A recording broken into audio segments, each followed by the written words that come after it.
សួស្តីដោយសារថ្ងៃនេះខ្ញុំបង្រៀនថ្នាក់តាគៀកនៅពេលថ្ងៃអញ្ចឹងខ្ញុំបង្ហាញពីក្បាច់ឈរលើក្បាលមួយប្រភេទ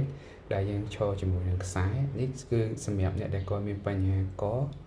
គាត់អាចឈរជាមួយនឹងខ្សែនេះបានហើយក្រៅពីវាទៅការទៅលើតាគៀកមានថាជួយបើកតាគៀករបស់យើងឲ្យទលាយនិងសន្ធឹងឆ្អឹងខ្នងស្រាប់ប្រយោជន៍វាដូចគ្នាជាមួយនឹងឈរលើក្បាលដែរតែនេះគឺវាជួយឲ្យតាគៀករបស់យើងបើកបានល្អជាងយើងឈរលើក្បាលធម្មតា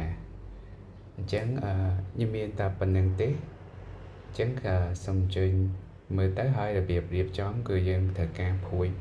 2ចងជាមួយនឹងខ្សែជាប់ជាងបើជើងយើងអត់ដល់យើងអាចដាក់ដុំឈើមួយដើម្បីជាន់ដើម្បីឡើងចូលទៅក្នុងក្បាច់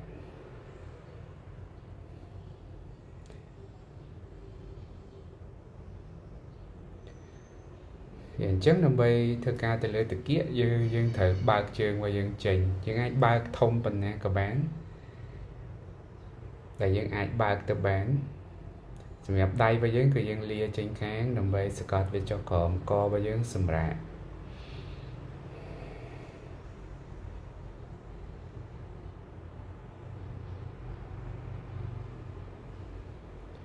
ជាមួយនឹងក្បាច់បើកជើងនឹងក៏បានយើងអាចផ្គុំជើងចូលគ្នាជាក្បាច់មេអំបៅក៏បានដូចគ្នា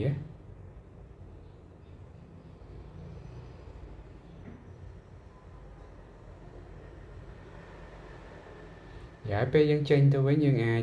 តោងឡើងទៅលើឬក៏យើងលាជើងរបស់យើងត្រង់ហើយសកត់ដៃរបស់យើង